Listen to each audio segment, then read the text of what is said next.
So welcome to those of you just joining us. Thank you very much for joining this session on equality, diversity and inclusion in energy research. This is an event that's jointly held across all of the Supergen consortia. It's being hosted by the Energy Networks Hub, but all Supergens have been involved in arranging this. So thanks everybody for support on this. And thanks very much also to our panelists who have joined us today. So we've got a really exciting lineup of speakers for you to discuss equality, diversity and inclusion across different viewpoints. Each speaker is going to give around 5 to 10 minutes of an overview of the kind of work that they've been doing. And then we'll take question and answers at the very end of all speakers. But if you think of questions during sessions, please use the chat function and we'll try and manage that as best we can. Keep an eye on it for you so that those questions get addressed. So it's my pleasure to welcome everybody today. My name is Sarah Walker and I work at Newcastle University. I am the Equality, Diversity and Inclusion Champion for the Supergen Energy Networks Hub. And in terms of that champion role, each of the hubs has a champion. So we've been working collaboratively to think about and ask questions of each other about equality, diversity and inclusion. So I'm going to kick off and just tell you a little bit about some work we've been doing at the Supergen Energy Networks Hub and the associated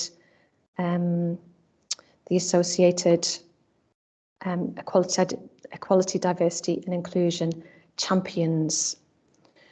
So I'm going to screen share. I wonder if someone can just confirm whether you're able to see my screen. Yeah, that's fine, Sarah. Thank you. So I'm part of the Supergen Energy Networks Hub team. My role is as Equality, Diversity and Inclusion Champion. There's a range of people working in that energy networks space. So here's some mug shots of everybody so you know what we all look like. And this focus on equality, diversity and inclusion across the hubs meant that the champions from the several Supergen investments came together, had to think about what we could do collaboratively. And in the second half of 2020, we decided we wanted to better understand the impact of COVID on our community. So we developed a joint survey to find out more about this, particularly the impact on researchers, but it was by no means an academic only survey. We sent this out to our mailing lists and our mailing lists reach industry and the third sector, public sector, as well as academia. So we sent this survey out. We got responses back last year online, promoted by all the Supergens. And we had a sample of 98 people in the end that filled in the survey by the time we closed it at the end of November. Our survey respondents are predominantly male, 62% male, 36% female. There were some non-binary options, but no one chose to respond in that manner. And we also looked at the gender breakdown from the different Supergens that were represented here. So we asked individuals when they filled out the survey which Supergen they most significantly aligned to, and that enables us to do some analysis by hub. So the storage and hydrogen hub had more male respondents than the overall sample, but they actually had a relatively small number of respondents. And the offshore and networks hub had a slightly higher female proportion compared to the overall sample. In terms of ethnicity of our overall respondents, then 77% of our respondents identified as white or white British. There were a range of ethnicity categories that were similar to those in the general census survey, so we were using similar descriptors to that. We had a small number of people identify as Asian or Asian British, as mixed or multiple, as Chinese, or prefer not to say. Those were the categories that we actually got responses in. And we also were able to identify the ethnicity across the different hubs. So the information I'm going to show you today shows a breakdown of these 98 respondents. And because a relatively small number of people were responding in the ethnicity categories of mixed and Chinese, I haven't shown those breakdowns because you could identify individuals as a result. So when you see a breakdown by ethnicity, I'll show it by white, white British, Asian, Asian British, and other. And that category other includes the mixed, the Chinese, and the prefer not to say, the other categories that got used. And we asked individuals questions about their experience of the pandemic based on their experience since March 2020. And so one of the questions we asked was whether the respondent felt that their childcare responsibility had increased. And the categories of response have been lumped into agree, disagree, or indifferent. And certainly in terms of ethnicity, of the respondents who answered this question, 60% of Asian British felt their childcare responsibilities had gone up compared to 32% of white British. And when we look at the breakdown by gender, 47% of males felt their childcare responsibilities had gone up compared to 38% of females who felt that their caring responsibilities had gone up.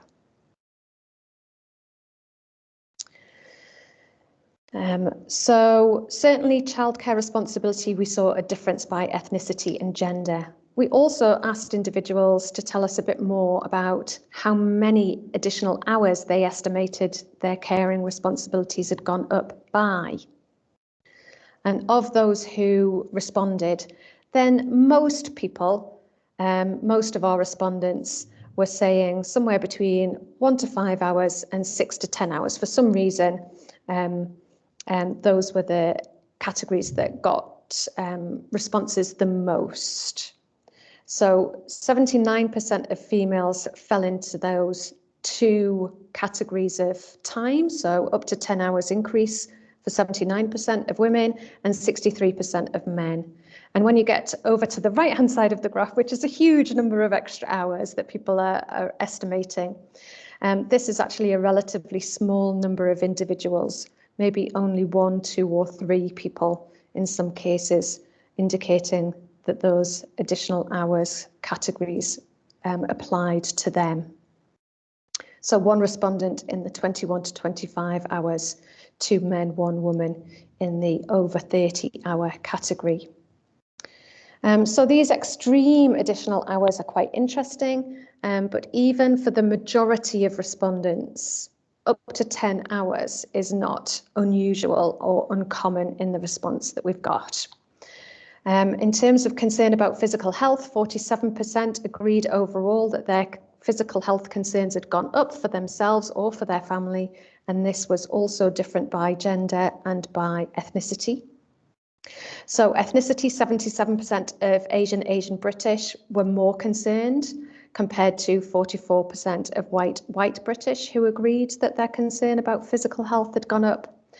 Gender, it was relatively similar actually, 50% of females, 51% of males agreed that they were concerned about the physical health of themselves or their family.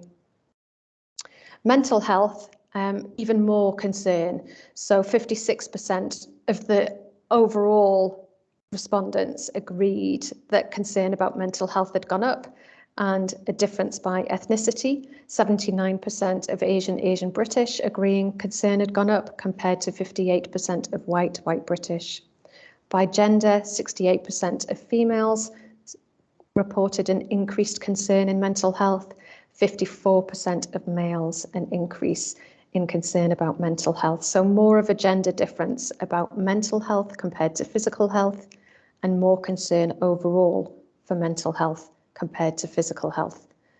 But almost half of respondents still saying physical health was an increased concern for them.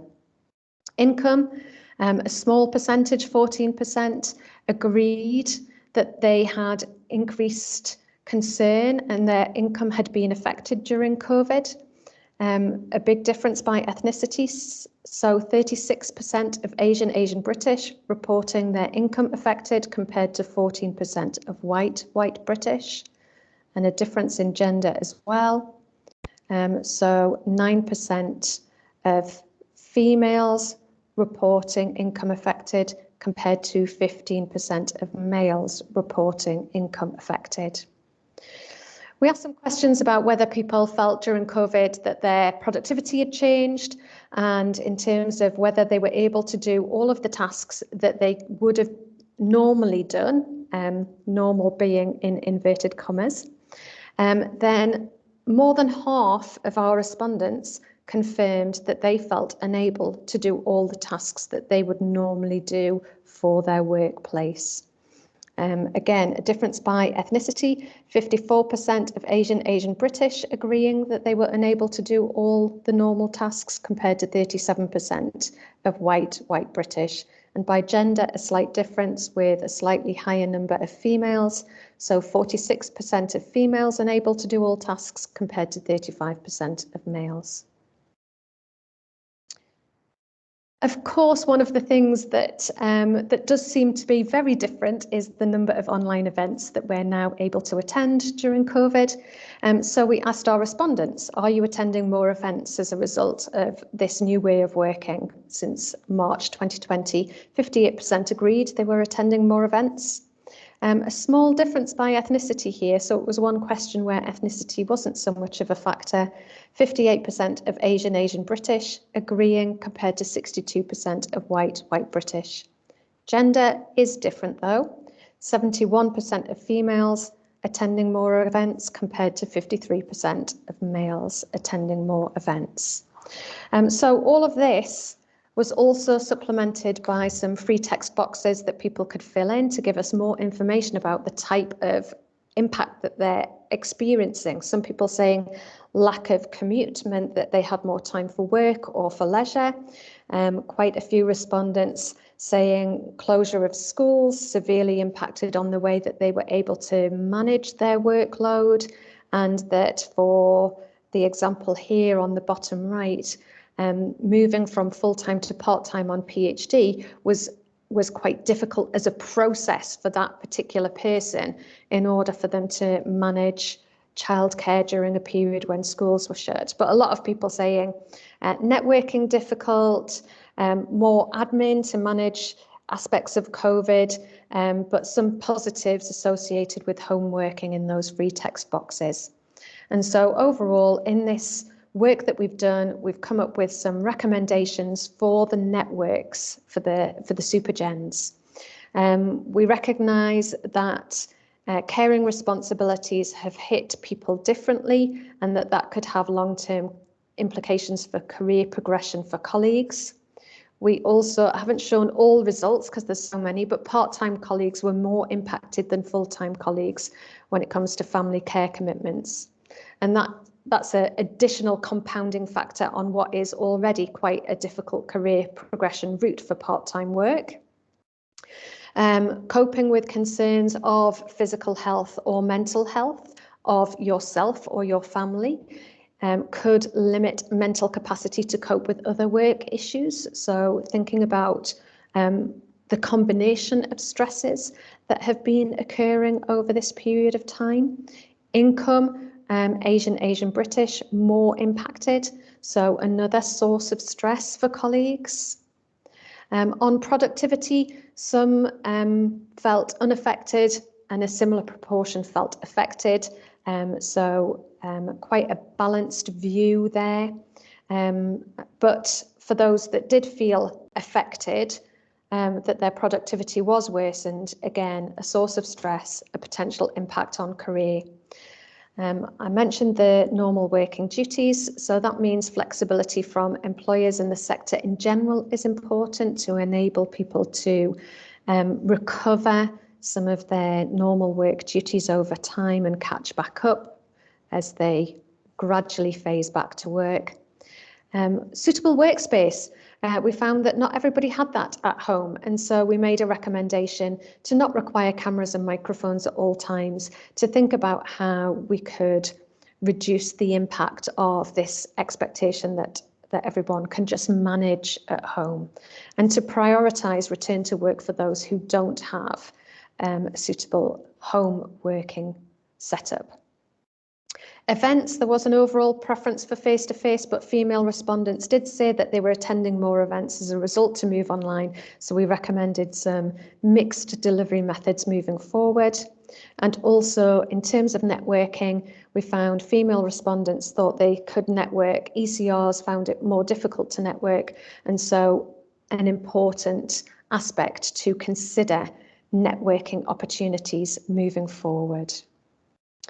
So that's a bit of a snapshot of some of the survey work that we've done. I will stop screen sharing now. And I will hand over to our next speaker, which is Zafi Cox. Thank you very much. Hi everyone, I'm Zafi Cox from EPSRC and the energy theme, and I will just share my screen and then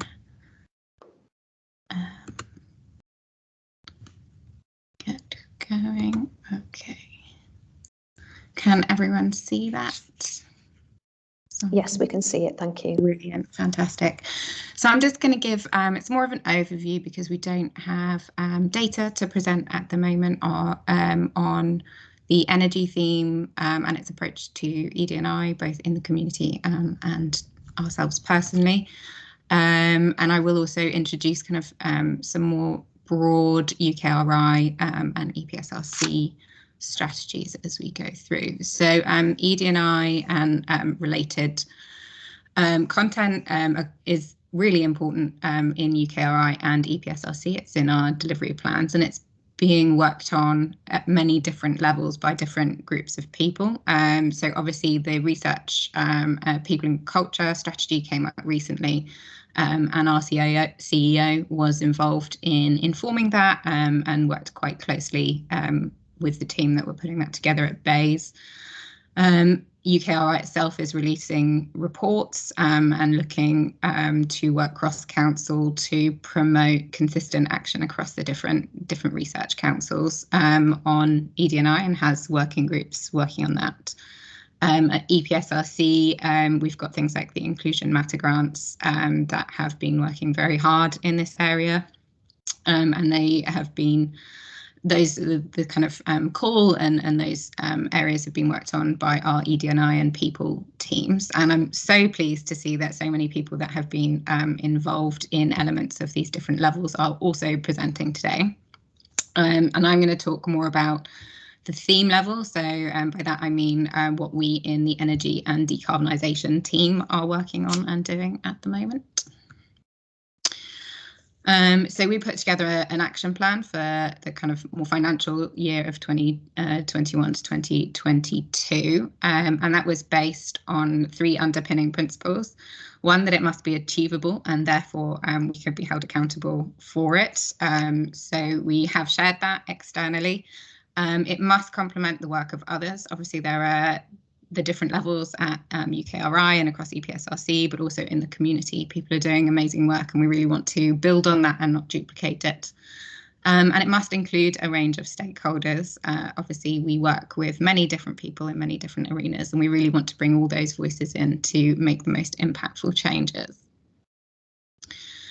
And in developing the action plan, we realised that we had kind of 3 core spheres of influence. The first is the independence of and diversity in our peer review system. So that's how we manage and maintain the peer review system. The ownership we have over the grants that we process in terms of making sure that we follow all of the core principles, and also our ability as a strategic theme to have some ability to experiment with new forms of peer review, as long as we're clear and transparent and open about that. So we are doing some internal work on how that might look if we wanted to try new forms of, for example, blind peer review and other aspects, looking at other aspects of our peer review system. The second area is supporting and encouraging positive ED&I work in our investments and in the energy community. And I will come on to talk about that in a little bit more detail in a second. And then the third element is ensuring that our research addresses issues such as energy justice. And this is something that we want to scope more on towards the end of the financial year.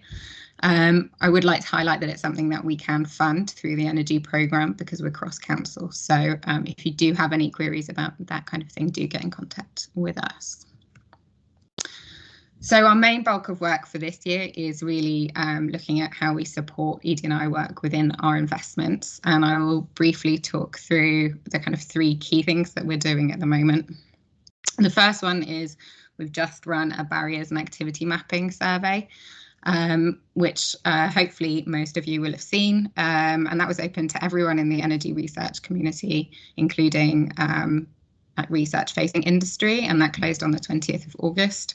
I haven't had a chance to look at the results properly, which is why I'm not presenting anything here, but that was really about us making sure that we knew what else was happening in the community and had access and awareness of people that are working in this space so that we can really start to build our network. We see that one of the core things that EPSRC can do is act as a kind of a central point so that we're aware of what's going in the community and can link up investments and groups that are doing amazing work with each other. On that vein, we are also really working on putting together a networking meeting for investments and people that are related to the EPSRC energy arena, and that's going to happen in October, and that's really about helping people that are already doing work exchange ideas, see what other people are doing, ask for feedback on things that they think might be an exciting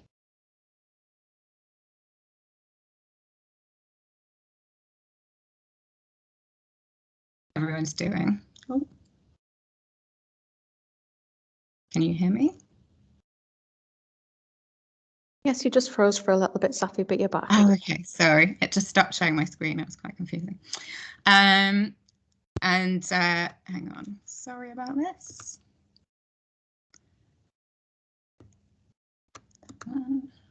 Brilliant. Okay. And then the final thing we're doing is we have put out a call. So one of the things as I was researching for this strategy that we noticed is that there are these pockets of work all over the community, which are really exciting and interesting, but there's no central point and no catalyst for a kind of research community that looks at changing the culture around creating an equal, diverse, and inclusive and accessible research community. So this year we've put out a call for one grant of up to 1.25 million to fund a network to really act as a central hub moving forward. It's across all energy disciplines and should be underpinned by social science research.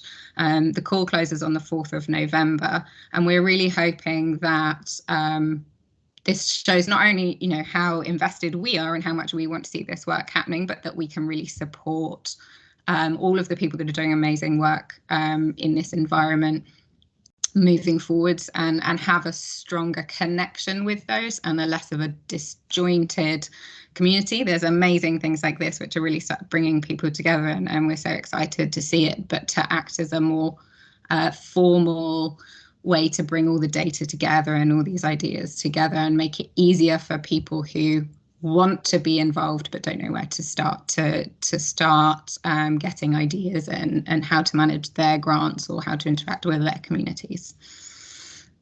We are doing other things, but I won't go through all of it because we'll run out of time. But if you are interested, please do get in touch. So that's my contact details. That's me. Stop sharing. Brilliant. Thank you. Thank you, Safi. So we'll move straight on to Rachel Oliver next.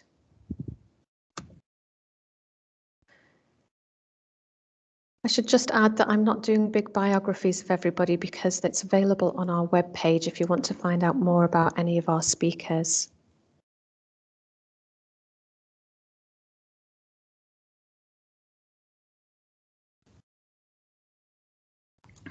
Hi everybody. I'm just trying to find my slides.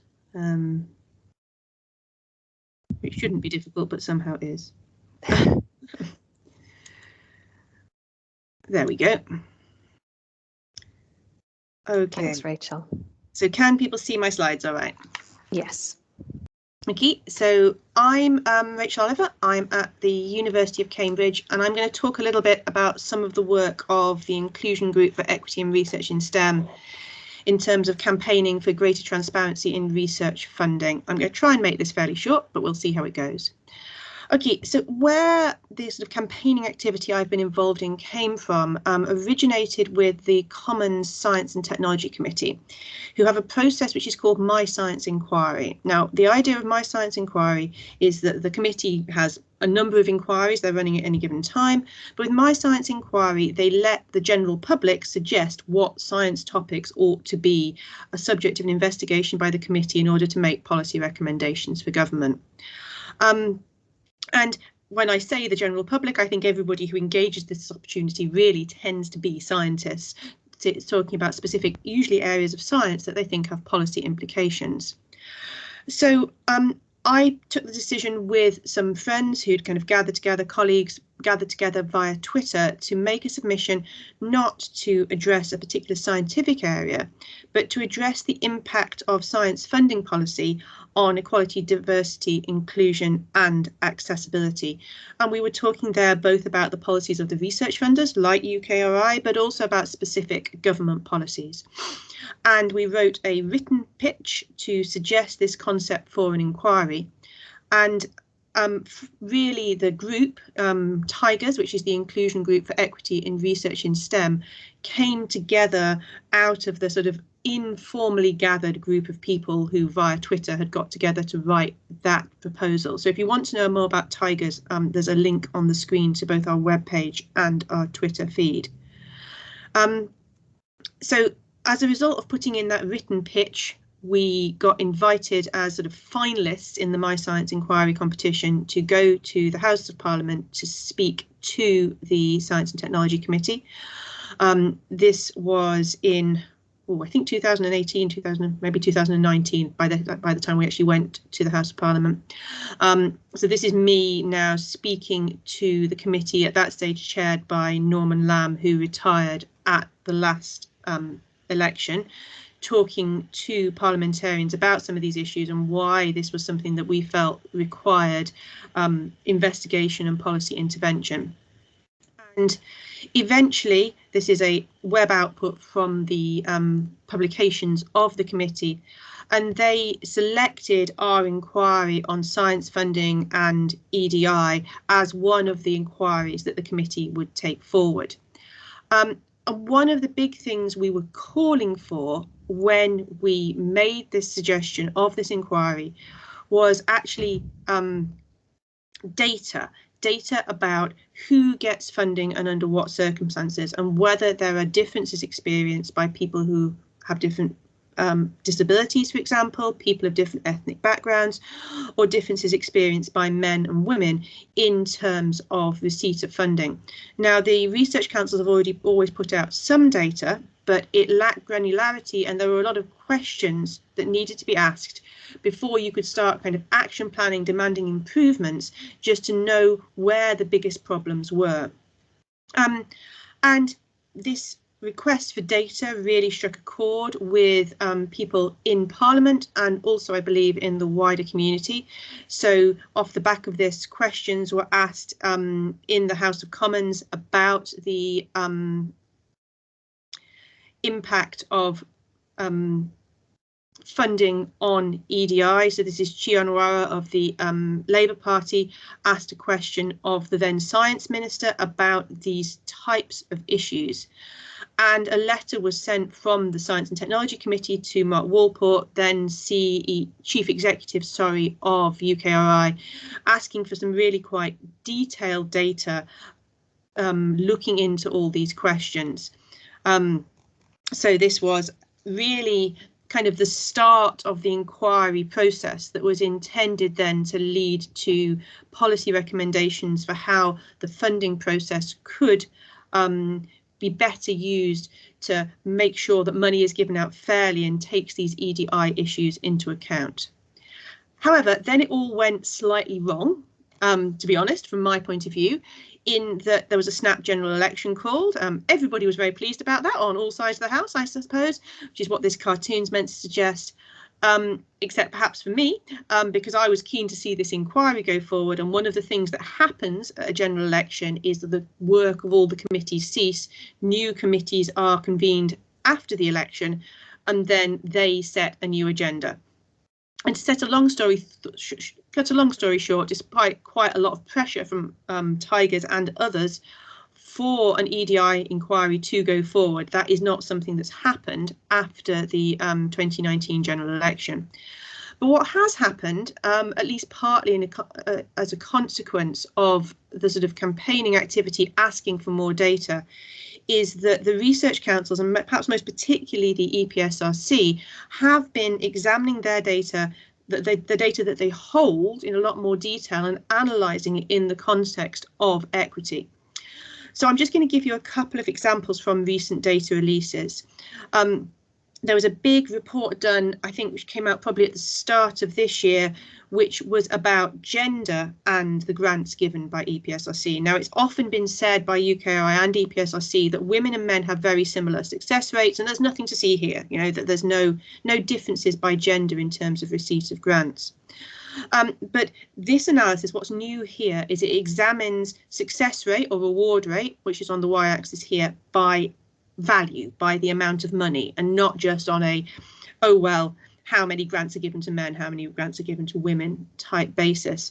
And what we can see is that although for low grant values, men and women have very similar success rates, for the larger grant values, this green line is women and the orange and yellow lines are men, and men have much, much higher success rates on all grant values over about £2.5 million. So what we're seeing here is much, much less leadership of large projects by women than by men. So that's something that I think a lot of people had suspected, in the community, but we're now kind of seeing data showing that, and this just shows how important this type of granular approach to the data is. Another issue where there's been a great increase in the granularity of the available data is looking at the impacts of race or ethnicity on grant award rates. And one of the big changes is that these data are now available broken down, not just as kind of a homogeneous lump referred to as ethnic minority or BAME, but looking at different ethnicities. And what jumps out of me from this data set is that white people in applying for EPSRC grants have a success rate of about 28%, whereas black people's success rate isn't much over half of that, more like 16%. So we're seeing real large disparities here between the experience in applying for funding of people from different ethnic groups, and that will have huge effects on people's careers going forward. Now, I could sort of talk for ages about the available data. I have a whole hour's seminar with a load of different analyses we've done in Tigers on the data that's been released. I think the bigger question is probably how do we fix this, and anything that I think I might suggest in the next kind of couple of minutes is likely to be like this chap here who's like trying to stick a piece of tape on a wall that's falling apart. You know, these are big problems and they're going to need some big solutions. I think there are things that individuals can do. One of the concepts that's become popular is the idea of adding a diversity rider. So when I talk about a rider, I mean like when bands play big gigs and they're expecting to be paid, but they also have a rider, things they expect to be available to them because they're playing the gig. So there's a band who, in order to play a gig, you have to put a bowl of blue Smarties in their dressing room, and that's kind of their thing. So what this says is if you're going to do something for people, whether that's, refereeing proposals, sitting on panels, talking at conferences, you can always, if you're being asked to do something, then put some condition on that. And the condition I put on things, whether I'm sitting on a panel, refereeing something, whatever, activities I'm invited to engage with them, I these days ask about diversity data. My first question is, are you recording data, if this is a grant process, on the diversity of applicants and awardees? If it were a conference, I'd say, well, what is your split in terms of your invited speakers between different genders and different ethnicities? I always ask. And when people turn out to be actually collecting that data, which quite often they're not, I say, well, if you're seeing disparities, what action are you going to take? And if people are actually going to take action, I say, well, how are you going to measure the outcome of that? And I think, a lot of the time as academics, we're being asked to do things almost as favours that are not necessarily part of our day job. Don't just say yes, of course, and be friendly and nice. Always ask questions about EDI, because the more we bring these issues up the agenda, the more everybody will engage in putting solutions in place. These are big problems, they're going to need big solutions, but these are opportunities for us. Before I go, I thought I'd tell you a little bit about me in my day job. I'm not an EDI specialist at all. I am the leader of the Cambridge Centre for Gallium Nitride, where we make materials for LEDs. I also lead the nitride activity in the UKRI EPSRC National Epitaxy Facility. I'm a founder of a spin-out company, Pora Technologies, and I am mum to a child who does stupid and dangerous things on mountain bikes and terrifies me. So, that's kind of where I come at all this stuff from. Anyway, thank you for listening. And I will stop sharing my screen. There we go. Thanks, Rachel. So our next speaker on our panel is Leda Blackwood. Oops. Hi. Hello, can you hear me? Yes, we can, Leda. Okay, I'm just going to share my screen. Can I just say, Rachel, I love that suggestion regarding riders, so I'm definitely going to be using that. So I'm just finding my, okay. Can everybody see this? We're not seeing anything shared yet, Leda. Right. Hang on. And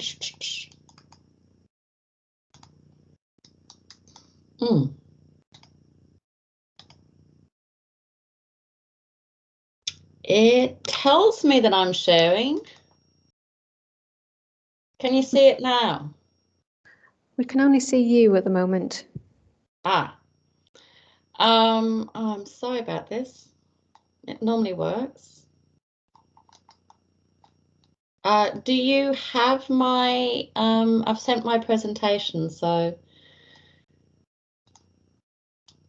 just whether or not it'll say. I have it this end. I'm just trying to open it up at the moment, but it seems to be stuck on 0% for some reason.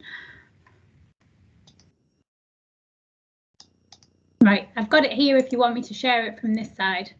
Is that like, yeah, do you mind doing that? Nope, that's fine. Probably helps us kind of like just keep going. Yeah, and then you just tell me when you need me to move it on. I'll do it now. Thanks, Lindsay. Thank you. I will. Okay, then. Okay, so now I'm aware of limited time, so I'm going to dive right in. If we can go to the next slide. Oh, it's just a little bit slow, 2 seconds. Right, there you go. Okay. So I just wanted to first start by very briefly introducing myself and the project I'm coming from. So I'm Leda Blackwood. I'm a social psychologist. I do a lot of research around intergroup relations, social change, equality and diversity, and so on. And I've been partnering with people in the maths department at the University of Bath and with human resources department in the university.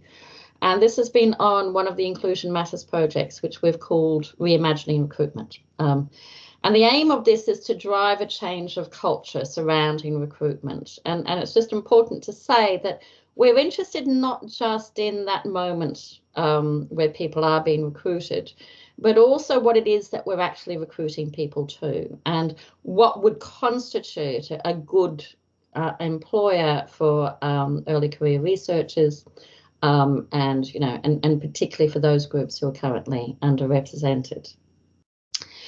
And so as part of the project, we're developing with human resources some ideas of intervention that are informed by research. And it's some of the research that I want to actually share with you today. And so mainly I'll be focusing on the results from a national survey that we did, and I'm going to end very briefly just saying something about an interview study that we've conducted. If we could go to the next slide, please.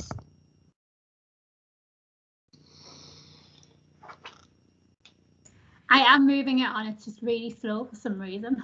Well, it might, yeah, no, maybe it's just my presentation. So there we are. Okay. So just starting with the national survey, and so this is a very, very busy slide, but it's just there really to provide, some of the important detail in terms of who participated and what we measured. And so as you see there, it was quite a big survey. We had over 800 responses from 42 universities, and this was people across STEM fields. It was also people across career stages. In terms of gender, we had more or less equal numbers of cis men and women. We didn't have anybody who was who was not identifying it as cisgender. And in terms of the other underrepresented groups, we had fairly kind of like low numbers. In terms of ethnicity, I should just say that was mainly people who were Asian, and we only had a very small number of people who were Black. But yeah, quite kind of like small numbers for the kind of analyses that we were interested in doing. In terms of what we looked at, I think it's perhaps helpful to say something about the perspective we were coming from in the design of this research. I think one of the things is that, the focus of this project, and I think generally the Inclusion Matters projects is, is that early career researcher stage from PhD into kind of like permanent sort of positions. And because, that's our focus, we can assume that people who are already in STEM, are in their kind of like their PhD and so on, already feel, a kind of like a sense of identification with STEM and so on. So they've overcome a lot of those kinds of hurdles that we're often interested in terms of, getting more women and other groups into STEM. And so what's going to be important in terms of, and so the question is, what is it that will kind of like, keep people working in STEM academia? And so what's going to be important, of course, are going to be the opportunities people have to do so. So some of those very concrete material things, but also the experiences that they're having in their workplaces. And so, and so you'll see that what we have measured are, well, the first, of course, is our outcome variable, which is, people's intentions to stay in STEM academia as opposed to go off into STEM industry or out of STEM altogether. But then we also have those kinds of work conditions around contracts and also demographics. But then we have, we measured both the kind of like positive kinds of experiences that people might have, and, ones that are important are the kinds of opportunities, for instance, to collaborate on papers, attend conferences, and so on. And also some of the negative experiences that we know people have, and not just kind of like one's own experience, but we were also asking about people's awareness of other people kind of like having these kinds of bullying and harassment experiences. We then looked at workplace perceptions, and ones that from the organizational psychology we know are really important. So things like, perceiving the culture as being diverse and inclusive, having that kind of like sense of voice within the workplace and procedural fairness. So feeling that things are fair. And then finally, perceptions about the self, which are going to be the more generally are found to be the more proximal kinds of measures of whether or not people will stick around. And it's things like identifying as an academic, being validated and recognized by other academics, feeling authentic. So it's this idea of being able to be yourself at work. And this is sometimes talked about in terms of psychological safety, and then confidence to succeed, which generally one would expect to be kind of like, the strongest measure. And although this is a correlational study, it is kind of the theory, so you've got to be kind of like careful about causation. The theorization is around the ways in which it's actually our experiences that are important and kind of like shaping how we understand our environment. So if we can go to the next slide. Okay, thank you. So what I'm presenting here are the strongest findings in the final stage of a logistic regression model that we conducted. And so this is when all of those variables that I just presented you with are included in the analysis. And, what we find, as we'd probably expect, is that career stage, of course, is incredibly important. And this explains about half of the variance in the model. But that's one of the things we can't change, but in terms of those things that we can change, the main work has been done by the nature of people's contracts, so those early career researchers who are often on very kind of like temporary and insecure contracts. And it's those perceptions of the self in terms of confidence and academic identity, and the perceptions of the work environment, and most importantly, in terms of diversity and inclusion. So I should add that there were other variables that were also significant, not as strong as these. So, also perceptions of climate in terms of procedural fairness, and self-perceptions in terms of authenticity and being valued and validated were important. Now, just in terms of interpreting some of this, what I've presented here are odds ratios. So, for instance, if we look at confidence to succeed, what we find is that for every standard deviation above the mean somebody is, they become 2.5 times more likely to stay in academia compared to someone who reports average confidence. So, these are reasonably kind of like strong kinds of effects. Finally, what didn't come out actually in any kind of like state, in any of the models that we looked at, was a direct effect of any of the demographics, and that includes gender. Sorry, I should say age was important, but the other demographics weren't important. But we did then conduct some post hoc ANOVAs comparing men and women, and that's been the focus of the analysis because of the kind of like the numbers in terms of our data. And there were significant differences, where we would expect them to be, so showing that women experienced more harassment, had worse perceptions of the work climate in terms of diversity and inclusiveness, procedural justice and voice, and in terms of self-perception. So, they felt less able to be authentic, so less psychologically safe, if you like, and they were less confident about succeeding. And that was across kind of career stages. If we can go to the next slide, please. So there's two, the logistic analysis suggested some mediational models, and I'm just going to share two that I think were particularly important and interesting.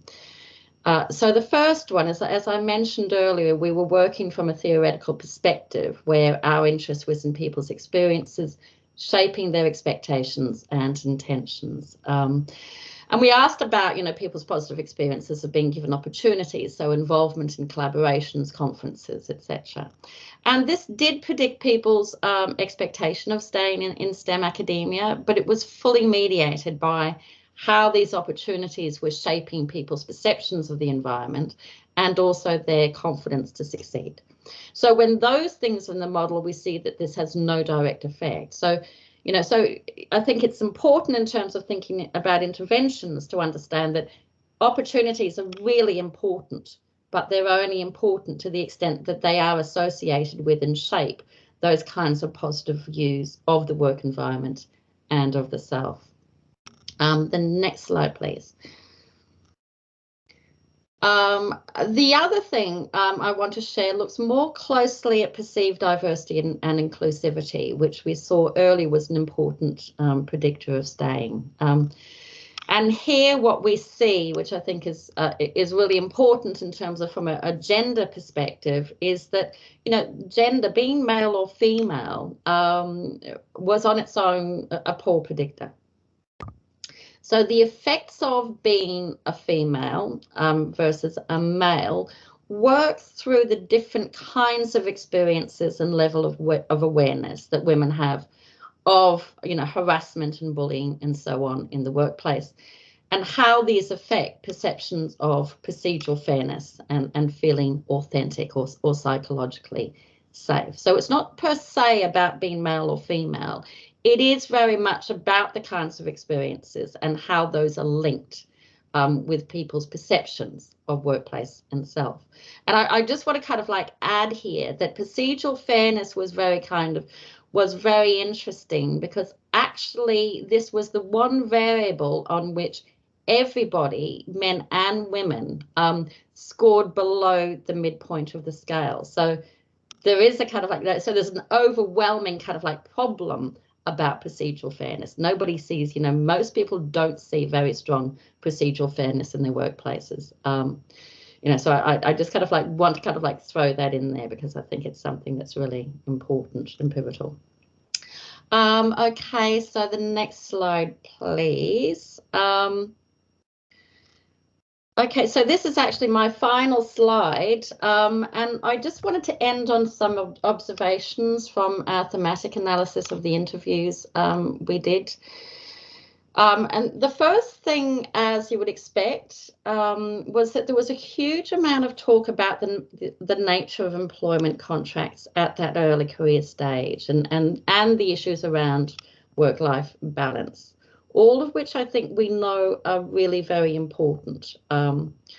But what was interesting was that this gets talked about, you know, and here I'm talking about the work-life balance stuff in particular. It gets talked about in terms of stereotypic perceptions of academia, but also in terms of reflecting a reality. And so in our discussions with human resources at Bath, for instance, around interventions, one of the things that we're kind of like, you know, we're really thinking about is the importance at every career stage of being really honest about what it is that we're recruiting people to. So we need to change things about the environment, but we also need to be kind of like very honest, authentic, and so on about, you know, what are the kinds of values and so on that seem to be being enacted within academia. The second, and this is turning to the micro enablers, was the importance of support from senior academics. And so one of the things that we know from psychology is, you know, that it's those who are seen as prototypical within a group, you know, so your prototypical successful academics and so on, who are going to be the most important in terms of being able to validate whether or not you actually are somebody who can succeed in this area and are recognised as a legitimate academic. So I know, you know, so there's a lot of kind of like interventions around peer support, which, you know, for PhDs and postdocs, which I think is really important. But one of the things that we probably need to be really mindful of is the way in which it's those relationships with senior academics that's so consequential. And of course, for early career researchers, they're often very limited in terms of who it is that they have relationships with, and sometimes just limited to one supervisor. And so that's actually something that we're trying to think about with HR again at Bath. Finally, you know, we saw in the, you know, the survey how confidence to succeed was really important. And it was very interesting to look at how much people talked about confidence in the interviews. And one way in which people talk about confidence, and this is kind of like, you know, this is kind of like a very human thing to do, is in this kind of like there are some people or some groups who are just naturally confident. You know, so you've got to be confident to succeed in this area. And there's just some people or some groups, you know, and so men, for instance, are socialized to be more confident. And so this gets kind of mobilized as an explanation for why there are problems. And, you know, it's this kind of thinking that fits very much with and feeds into those kind of what's called deficit models of intervention. So the problem is with them, their lack of ability, their lack of confidence, assertiveness, etc. And so we need to address that. But then when we unpicked and kind of like, you know, dug deeper into, you know, you saw where people were talking about the kinds of experiences that gave them or signaled that sense that one should be confident. And this was the things like getting a paper published or receiving praise or whatever. And you see the ways in which those things are quite transitory, you know, particularly in academia. You know, they're well spaced out. There's not a lot of kind of like opportunity to see yourself as somebody who can kind of like, who can succeed in this area. And they're also very social and relational. And so I just kind of like, you know, wanted to end with this quote from a young female researcher who talks about the way as a woman, she's very conscious that she has to kind of like take care in terms of, you know, expressing any kind of confidence, you know, because of the way in which she might be perceived. And I think, you know, that's important, you know, in terms of, you know, getting away from thinking of these things as being, you know, residing in individuals and groups, and thinking about the ways in which they are very contextual and shaped by the environment we're in. And I just want to, can we just go to the next Lida, slide? can we just close here because we're 17 minutes in now? Oh, I'm so sorry. I didn't Okay. realize. I'm really sorry. Yes. Is that all right? Really sorry. Yeah, thank you. Thanks. So there's a bit of a flash up there of the colleagues that helped you on that work. Thank you very much. I'm so sorry. Lida. I didn't see. Yeah. Yeah, sorry to cut you off there, but No, we've got limited time. So we'll move on to Belinda Colston. So Lindsay, would you still continue to manage the slides for Belinda, please? Yeah, that's fine. Oh, they're on the screen already. I think Dan's done them. Excellent. Oh, okay. Thanks, Dan.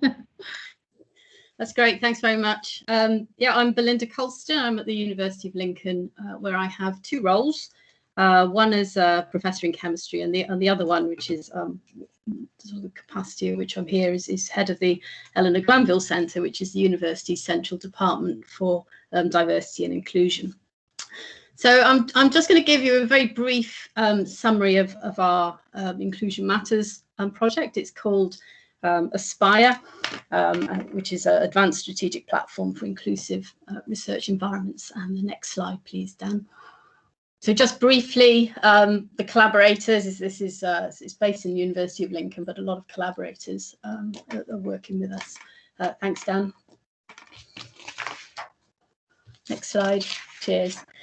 So at the beginning of the project I should say is not finished. We're still working on this, so it's another year before we'll complete this. But when we first started the project, what we wanted to do was to develop something useful, a tool that would help organisations build strategies to hopefully change culture, and that's less about the metrics and more about changing behaviours and attitudes. And along with that strategy was to provide a mechanism that would allow organisations to actually measure the change and the progress that they make. Next slide, please. So Aspire is a model. It's developed from a theory of change. Because of that, we had to start at the end. So we had to define what it was we were trying to achieve. What does an inclusive research environment look like, and how will we know when we've got one?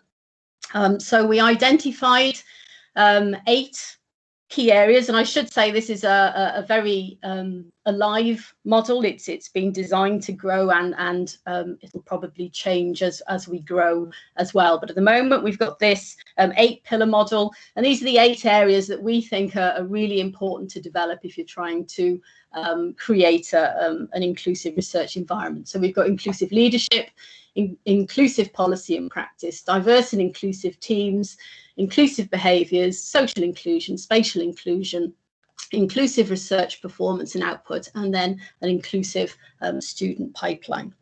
Next slide, please.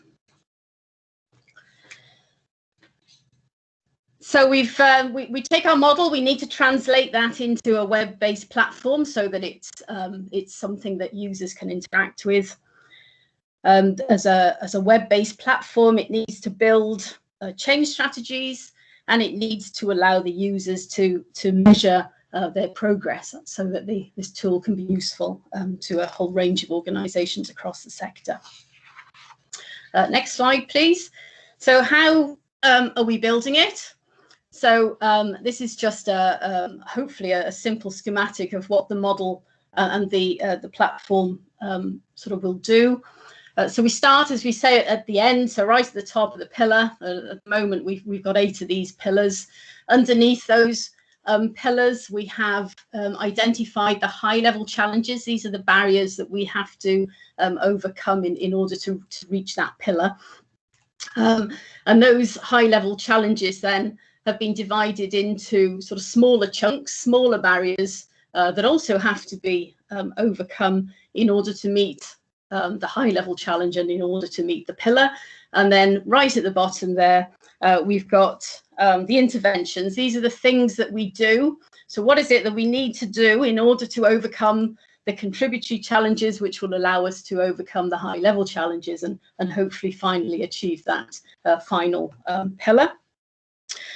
So we've identified a whole range of I mean, there's thousands. The database we've created is rather large. So all the things that we can do for each of those things that we can do, we need to know when that intervention has been done. How will we know that it's made any difference? So we need to develop a whole range of impact or change indicators to allow us to evidence the success or otherwise of the interventions. And then from a user perspective, we need to know whether we're getting better, whether we're progressing, whether our strategy is working. So we've identified this thing we've called the I index. I is for impact. This is it's an internal index, it's not an external index. So this is just something that we can use to benchmark progress against. And if we could have the next slide, please. I'll just try to explain what this index does. So it's a measure of completeness. So if you can imagine these pillars, they have these huge numbers of interventions all intertwined underneath the pillar. We need to have a feel for how many interventions are being completed, what the success of those interventions are, what is the evidence that we can put forward to sort of measure the success of those interventions. So the I index gives us a measure of completeness, first of all, so we can use that at the start just to establish a user benchmark, because we're all doing EDI things, so we're not all starting at 0. So we can use this I index to work out where we are, to sort of put that line in the sand, and then it can be used as you progress through the model to measure your progress. And then our conditions for success, we put a lot of time into thinking about how do you know when you've been successful. And I think we've sort of almost taken the easy way out. We believe that all interventions have to be completed. And obviously for all of those interventions, the impact has also got to be achieved. So our sort of definition of success for our I index is that if all interventions have been completed and all of that change and impact has been evidenced, then we define our I index as 100%. Excuse me, 100%. And you sort of your journey from 0 to 100% can be measured by looking at this I index. And then my final slide, you see, it really is a very brief summary of our project here.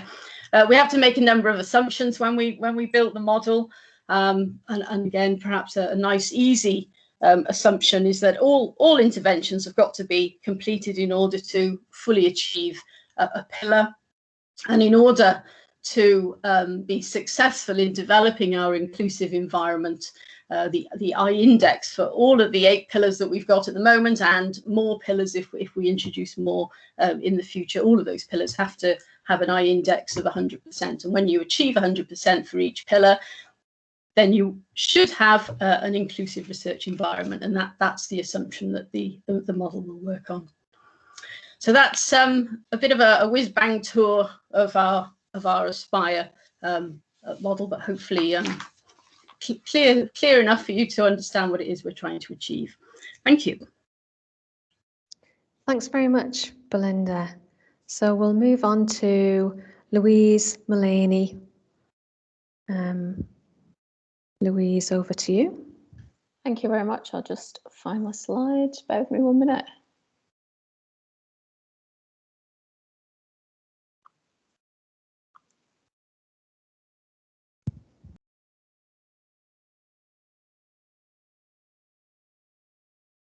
Should be appearing on your screens any minute, hopefully. Yes, we can see that. Thank you. Okay, brilliant. Right then. So I'm from another of the Inclusion Matters consortia. So as is based at the University of Nottingham, and like the others, involves a number of other project partners and another range of academic institutions. As is called STEM Change, Identifying EDI Barriers and Transforming Workplace Cultures. I'm actually a social scientist. I'm a linguist who's based in an English department. So our award has been really interdisciplinary and has taken people from lots of different areas of the university, brought us together, including working with our own HR department as well, to look at a range of different ways in which we can identify key EDI barriers. We've got these different strands to STEM change. So first of all, the core research strand was looking at transforming the language of recruitment. We've then also got another research area where we're looking at digital communication and representation in online spaces, particularly of women scientists, but also from an intersectional perspective as well. In terms of how people are evaluated and judged in spaces where public engagement is both encouraged but also seen as a key part of people's career progression trajectory. We've then done a lot of work involving technicians and foregrounding the work of technicians as part of STEM change, both in terms of a broader programme which is called the Changemaker programme, which I'll talk to you about a little bit at the end. But also during COVID last year, my colleague Kelly Veer and I conducted research looking at technicians' experiences of COVID in particular. So I wanted to highlight some of the key findings of the study that we conducted there with you today. And then another key strand of STEM change is reverse mentoring. And again, I'll finish by talking about reverse mentoring with you at the end of the session. So we've got lots of different strands. So this is going to be a bit of a whistle-stop tour. We are almost finished. So our project ends in October. So we've got quite a few outputs that I'll flag up with you today. We've got the STEM Change website where you can go and access these. But if there's anything in particular that you would like to discuss with me afterwards, then please do drop me an email, or I can send you particular research outputs that we have. So first of all, then, transforming the language of recruitment. So this is really my area of research expertise, which is looking at language and equality within the workplace. And what we did to start this investigation was to build a unique database of 1.4 million words of job advertisements. We based this mostly from our project partners, but then we also pulled in some industry partners as well. So we ended up having 90 different organisations involved. We had over 1,000 job adverts that had been advertised in the last 2 to 4 years. And what we found was that our findings were applicable across a range of different STEM areas and also way beyond this as well. And in order to analyse the data to see what kind of patterns were out there in terms of how people were recruiting, this was across a whole range of different levels. So anywhere from postdoctoral posts right through to senior professors, also within industry as well. So within STEM industries across a range of different posts there. We used computational methods that are known as corpus linguistics to look at language patterns. So what we ended up doing was building profiles of different organisations, different academic institutions, different industries to see how they recruit, what kind of patterns were there.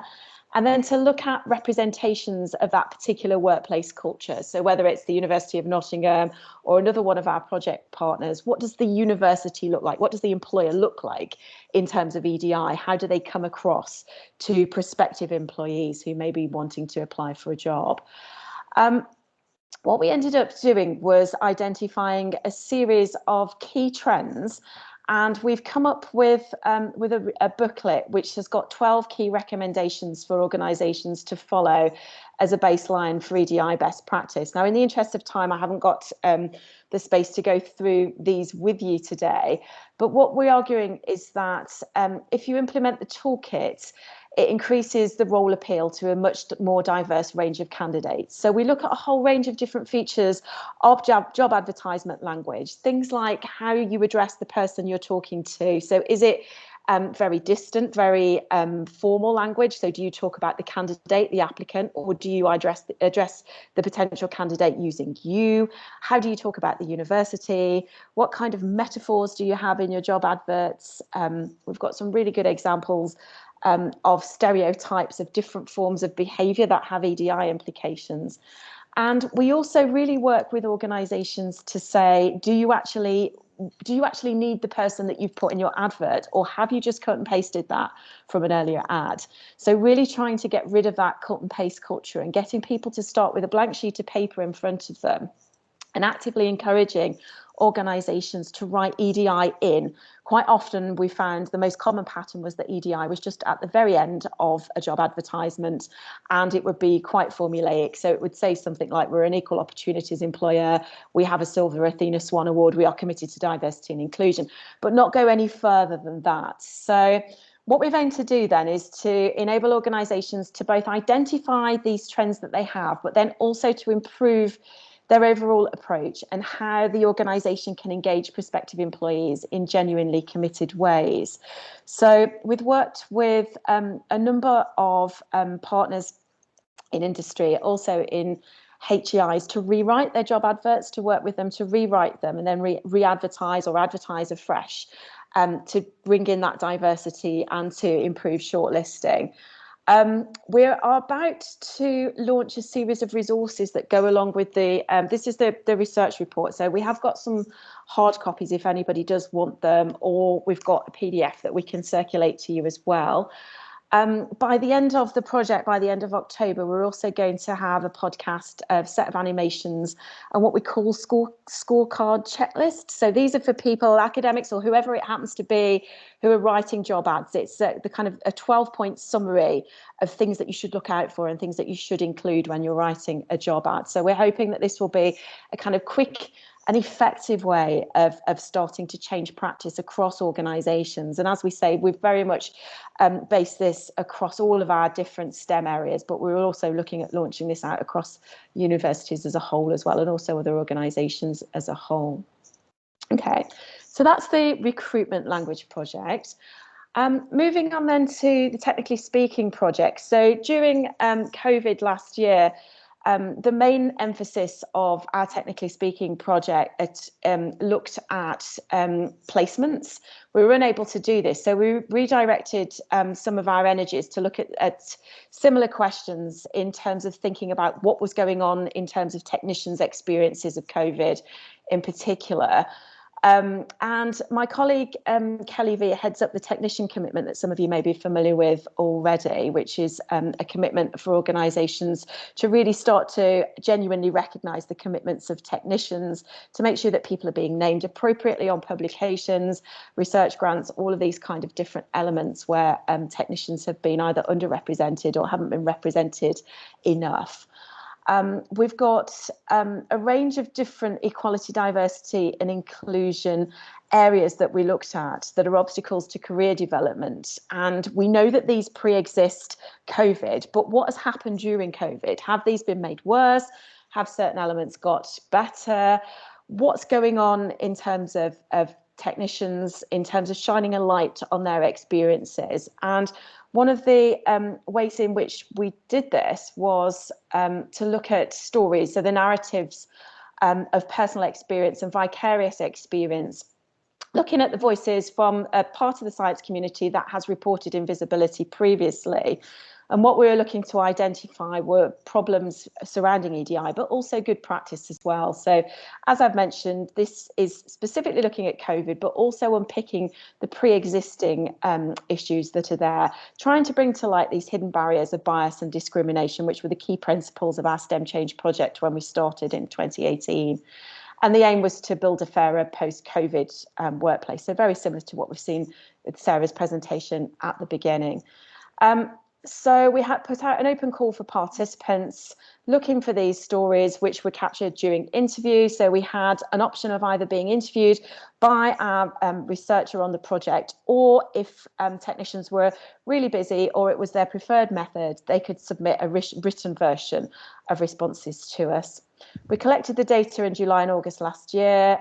We had 65 participants to give us this kind of rich qualitative data, which we then backed up with a survey that the Technicians Commitment had conducted prior to our qualitative analysis.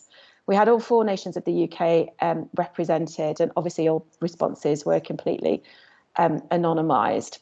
Louise, would you mind wrapping up fairly quickly? Yeah, that's fine. Apologies. No worries. These are the key COVID issues then. So communication, 55% of participants felt marginalised or excluded because of communication problems within the workplace itself during COVID. With ethnicity, there was a particular issue of racism towards people from Chinese backgrounds that had been identified. Parenting and caring, 55% reported experiencing or witnessing problems with struggling to juggle work and homeschooling, childcare, what you've seen already. With mental health, there were elements of some good practices, but 52% reported damaging impacts of socialisation and also changing workplace practices. So furlough was causing anxiety about return to work and also fears of job security. And then there were a lot of concerns around disability due to shielding and access of workplaces. So if I just again, we've got a research report around the Technically Speaking project. So again, if you would like a copy of this, I can share that with you. Our best practice and recommendations were for bringing in flexible working much more prominently and more permanently, enhancing communication practices, and we've got some examples of how to do that within the report. To implement EDI training and policies, to make sure that support for mental health and wellbeing is there, COVID targeted, but also there much more longer term, supporting caring responsibilities, and then also supporting disabilities. So as I mentioned, that report is also available. I'll wrap it up there. Happy to take any questions, or as I said, do feel free to drop me an email. I just want to show you the final slide that I had. If you want to have a look at our resources on reverse mentoring and any of our other resources, that's the website address there, and my email address is also on that final slide as well. Okay, thank you very much, everybody. Thanks, Louise. So we'll move to our final speaker, Emma Pinchbeck. Hello, I don't know whether this is a good thing or a bad thing, given that we're over time, but I don't have slides, and I've just put together kind of some thoughts based on personal experience and what Energy UK and the industry, with or without us, are doing on ED&I. And I think to start with, no one said this yet, which is surprising, but maybe it's because you're all much more clued up than most of the audiences I speak to. But there is a reason that we invest in this space and we talk about it as important. And for me, that's threefold. The first is around visibility and actually what we say about the industry, and people never like saying that out loud because it kind of suggests that if you have a more diverse looking team, it's more about tokenism than it is about genuine change, and I'll come on to the genuine change bit in a second. But actually that visibility point is really important. It's important for 2 reasons. Firstly, for your existing workforce, particularly in leadership, seeing people who look like them, speak like them, sound like them, think like them is really important for progression or for imagining yourself in a role. And secondly, for recruitment, it is increasingly important in the demographics of students and in my world, people entering the workforce, that our organisations look like the values that we talk to. And so it's the first kind of box is a visibility thing, which shouldn't be confused with tokenism. On the tokenism front, the most important reason for doing all of this is with diversity of people, you get diversity of thought. And there's a lot of good research in the business space and the energy sector. I direct you to Powerful Women, for example, where we know that more diverse organisations, more diverse private sector organisations are often more commercially what's the word I'm looking for? Running out of like are commercially more successful. And certainly in my own experience of being on diverse senior management teams is people from different backgrounds quite naturally see problems differently and often come up with different solutions. And just to give you a couple of examples of that, I think of myself as a new mum, but she is nearly 2. And I live in central London, and I will tell you that the entire public transport system in central London is pretty much driven by the needs of what was blokes going into the town centre to go to work. And whilst I was on maternity leave living in suburbia, it absolutely drove me crazy that I couldn't go across boroughs to take my child to go and see friends who were also off. And it's because we haven't prioritised needs of people like me then, people who weren't working or had caring responsibilities or were more active in their local community. We were prioritising the commute. And that transport system was designed at a time where it was mainly people who did that kind of commute that were setting up and looking at the infrastructure. Given that a lot of the energy sector is about building infrastructure and building a net zero infrastructure, I come back to that thought all of the time. And the second thing in this space, speaking of net zero, is that we also know that the impacts of climate change increasingly fall upon more vulnerable groups, fall upon women, fall upon minorities. And, you know, I can't think of a better moment or a better time to be thinking more inclusively about those groups and including their voices as we design some of the solutions. So there you go, that's why do we do it. Just some thoughts on what we do. And Energy UK does all of these, or I've worked with organisations that do these. The first is this visibility point. And on that, Energy UK recently announced that we were signing up to the BBC's 50/50 commitment. That means that in all of our public communications, in all of our events, in everything that we do as an organisation, at least 50% of our speakers will be female. It's a gender initiative, the 50/50 campaign. It is extraordinarily difficult to do that sometimes. The energy sector is still 85% male. That's worse in leadership positions than it is in our more junior levels.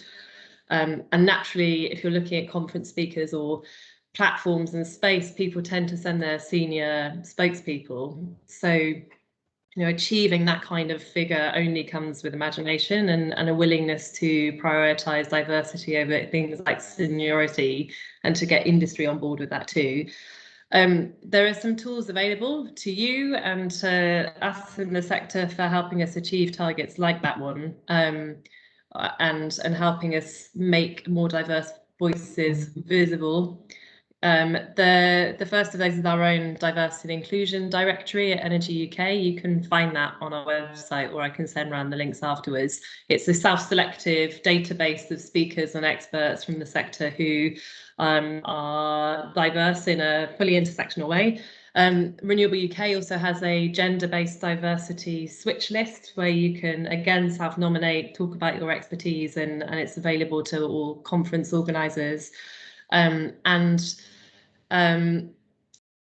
These things are really important because quite often when we're trying to organise events, you tend to go to the same people. So I'd really welcome anyone on this call who's interested to sign up to those, and we use them often. Away from the visibility point and role modelling, there's also something that others have touched upon about networking, which is my second big suggestion to all of you, and relatedly building safe spaces for discussion. There's a number of these networks already in the energy industry, again available to the research community as well as to the commercial sector.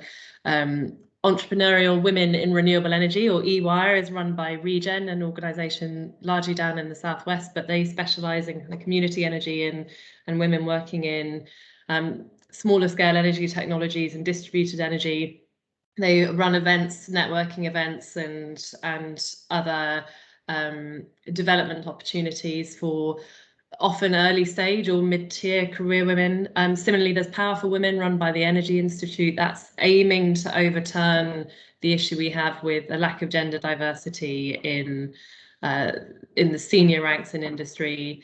And then similarly, we have our own diversity and inclusion conference at Energy UK, which last year we hosted in partnership with Ofgem, and we'll be looking to host with them again next year and with Accenture.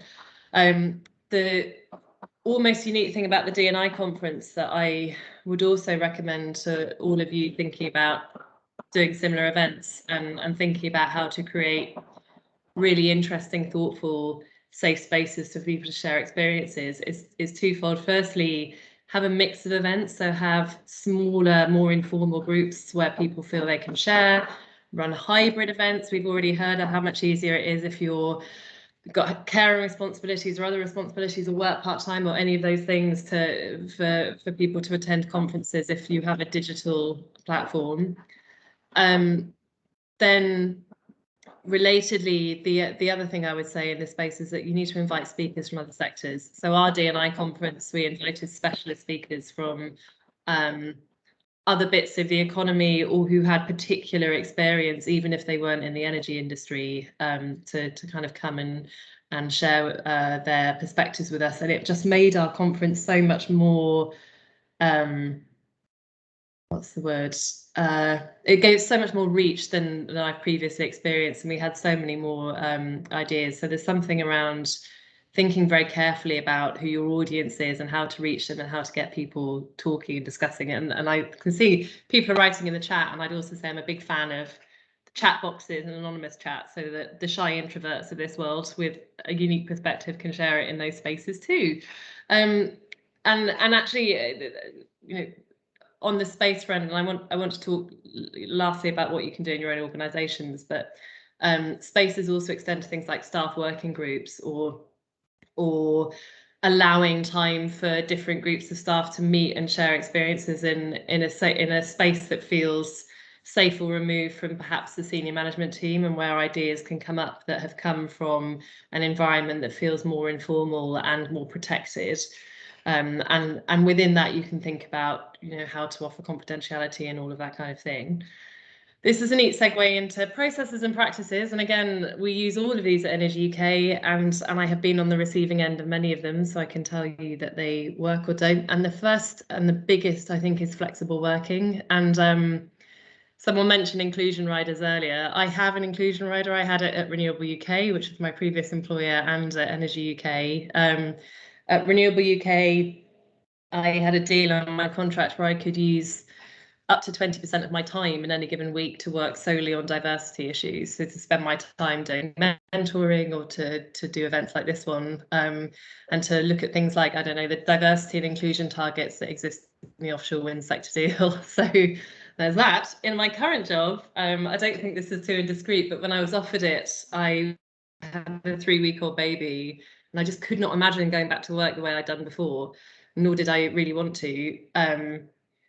And so before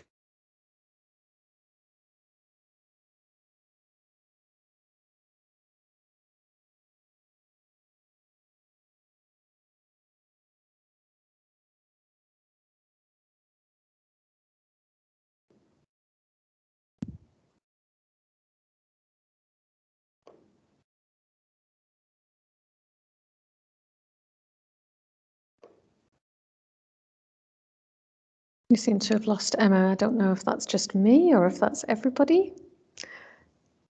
Nope, she's definitely gone. Well, sadly, we're almost out of time. I blame myself for taking too long on my presentation and allowing all of the excellent stuff to be chatted about. But we've had some questions in the chat, some of which have been addressed by individuals. Emma, are you back? my internet is terrible. Am I back? Yes, you are. I also can't spell terrible. I was mid rant, and I know we're quite short of time. Would you like me to kind of quickly wrap? Yes, if you could wrap up. Thanks, Emma. Have I gone again? Ugh.